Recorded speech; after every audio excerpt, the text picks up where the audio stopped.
हम लोग इस वीडियो के माध्यम से ये सीखेंगे कि किस तरह से कूलम फोर्स को पोजीशन वेक्टर के टर्म में रिप्रेजेंट करते हैं।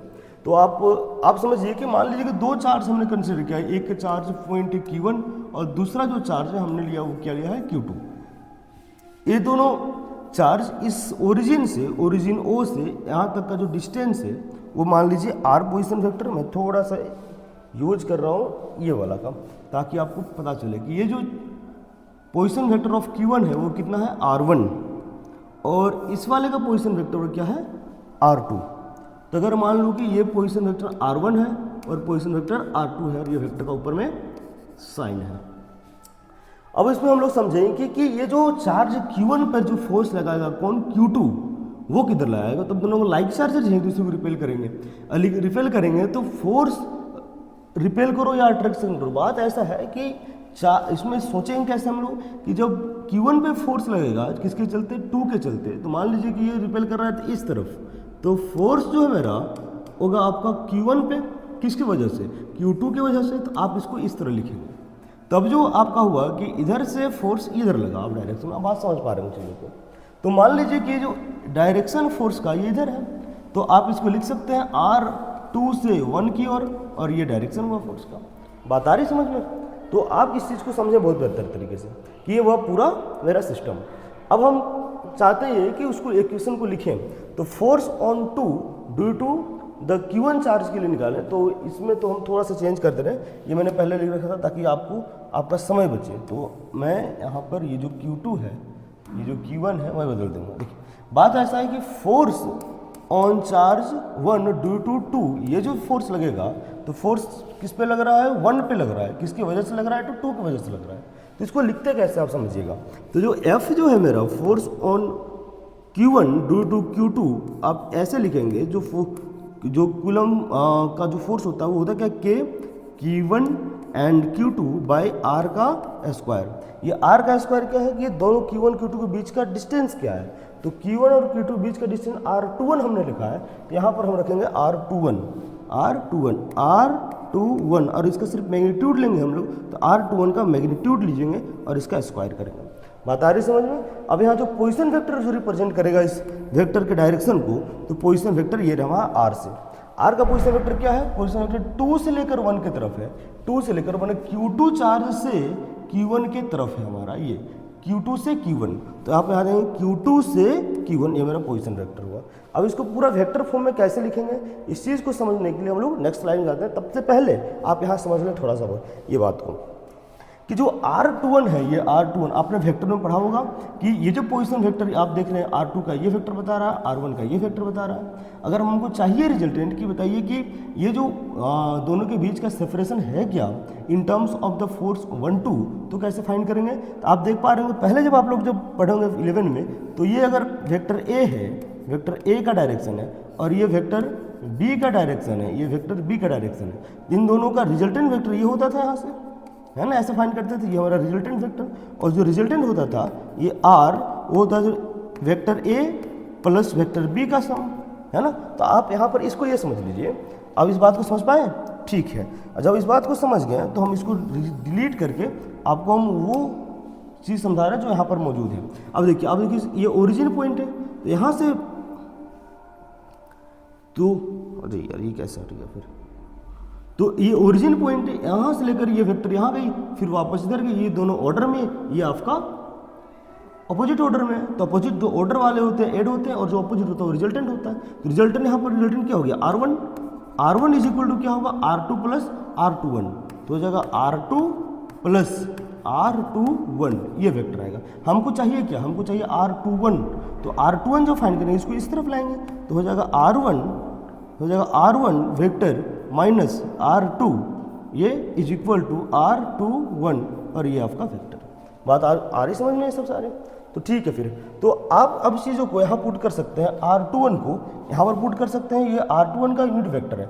अब इसको कैसे फाइंड करते हैं ये भी समझ लीजिए आप। ये तो हो गई यहाँ से यहाँ तक।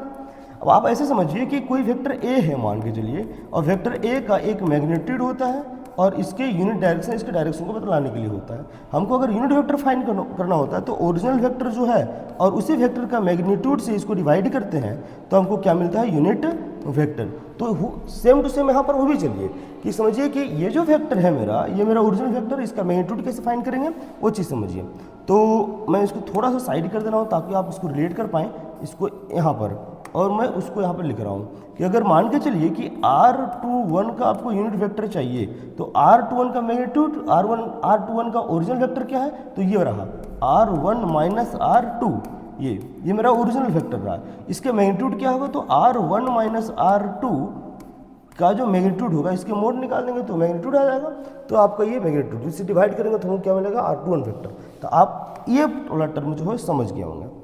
तो जब इस बार को समझ गए आप, तो ये दोनों आपको ध्यान में रखना है कि कैसे यूज होना है। तब हम नेक्स्ट में इसका यूज कर रहे हैं कि यहाँ जो R21 है, R21 पे ये पॉइंट यूज करेंगे और यूनिट वेक्टर की जगह ये वाला यूज करेंगे। तो आप यहाँ से ध्यान देंगे कि ये जो एरो, ये एरो का वेक्टर है, यहाँ पर एरो, ये वेक्टर का साइन है ना, कंफ्यूज ना करें बस। बात आ रही समझ में, ये जो यहाँ एरो का वेक्टर है। चलिए ठीक है, हम आगे बढ़ जाते हैं इसमें से।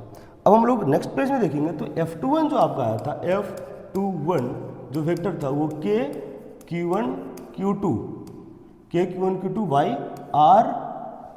R आप देख लीजिए यहाँ पर R क्या था, 21 R21, तो R21 का मोड का स्क्वायर और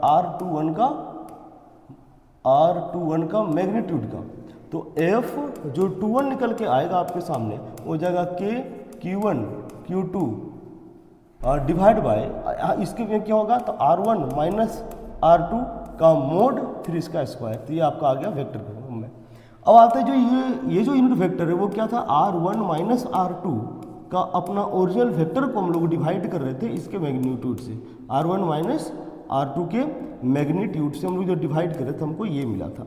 अब इसको थोड़ा सॉल्व करेंगे आप, तो आपको मिलेगा F21 is equal to Q1 Q2 divide by ये दोनों मल्टीप्लाई होंगे तो स्क्वायर, यहाँ पर पावर 1, तो R1 माइनस R2 ये दोनों वेक्टर फॉर्म में, दोनों का मैग्नीट्यूड निकालेंगे और ये R स्क्वायर, ये बना कितना R क्यूब, और ऊपर में ये बच गया हमारे, तो R1 माइनस R2 वेक्टर, और ये मेरा रिजल्टेंट। तो ये F21 जो है वो वेक्टर फॉर्म में पोजीशन वेक्टर के टर्म में ये ऐसे लिखेंगे हम लोग।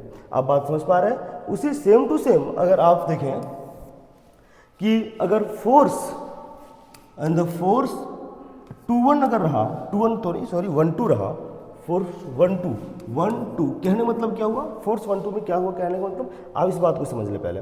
तो हमने जो यहाँ पर देखी थी कि फोर्स जब चार्ज Q2 पे लगे तो इस तरफ लगेगा, तो force on charge Q2 due to 1 ये, तब आपकी जो यहाँ वेक्टर कैलकुलेट होगी, देखिएगा ये इधर गया, फिर ये ऑर्डर में हो गई क्योंकि फोर्स का डायरेक्शन इधर होना है। तो आपका जो इधर का जो डायरेक्शन होगा फोर्स का, वो होगा डायरेक्शन ऑफ फोर्स, मतलब ये जो यहाँ का बीच का सेपरेशन जो हम लोग लेंगे वो किस तरह लेंगे, तो R1 से 2 वेक्टर ये वाली, तो R2 देखिए, तो ये रहा मेरा, और ये रेगुलर में आएगा और ये इरेगुलर मतलब ऑपोजिट ऑर्डर में, तो ये और ये ऑर्डर में और ये ऑपोजिट ऑर्डर में, तो ये रिजल्टेंट हो जाएगा। ये जब रिजल्टेंट होगा तो R2 इक्वल टू का R1 प्लस R12, तो फिर से कैलकुलेट करेंगे तो यहाँ आएगा R2 minus R1 is equal to R12। तो आप इसी सेम टू सेम यहाँ पे वही करेंगे, बस 1 की जगह 2 की जगह 1 पड़ जाएंगे। आप इसको समझते हुए करेंगे तो समझ में आ जाएगा, मैं आपके लिए छोड़ के जा रहा हूँ ये।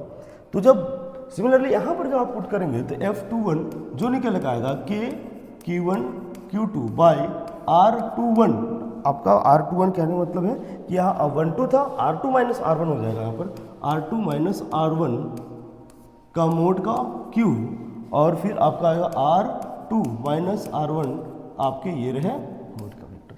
तो आप देख पा रहे होंगे कि ये जो वेक्टर है जो चार्ज 1 पे लग रहा है ड्यू टू 2 के कारण, और ये चार्ज 2 पे लग रहा है ड्यू टू 1 के कारण। तो आप बात समझ पा रहे हैं चीज़ों को, तो ये सब सारे यहाँ पे लगेंगी। तो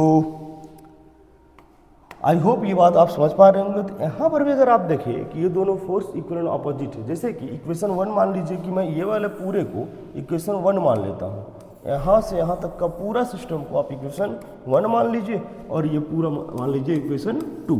अब आप क्या देख पा रहे होंगे, तो F जो है F21 is equal to F12, क्यों ऐसा बोल रहे हैं, क्योंकि दोनों को मैग्नीट्यूड सेम है। देखिए ये वाला पूरा मैग्नीट्यूड क्या रहता है, ये पूरा मैग्नीट्यूड क्या रहता है, मैग्नीट्यूड देखिए क्या है, Q1 Q2 R1 minus R2 वही डिफरेंस लेना है, इसमें R2 माइनस R1 वही डिफरेंस लेना है, R क्यूब दोनों की सेम है, दोनों की जब सेम है, लेकिन ये जो वेक्टर है ये वेक्टर ऑपोजिट ऑर्डर में है, R1 माइनस R2 है, यहाँ R2 माइनस R1 है, मतलब अगर ऐसा लिखेंगे इक्वल तो हमको माइनस पुट करना पड़ेगा क्योंकि दोनों ऑपोजिट है। तो यहाँ पर देखिएगा इस वेक्टर फॉर्म में आप देखेंगे, सॉरी पोजीशन वेक्टर के फॉर्म में रखेंगे तो भी आप देख पाएंगे कि यहाँ न्यूटन्स थर्ड लॉ को होल्ड आसानी से और बहुत अच्छे से कर रहा है। तो अगर मान लीजिए ये अगर एक्शन फोर्स है आपके, एक्शन फोर्स, तो आपका ये क्या हो जाएगा, रिएक्शन फोर्स।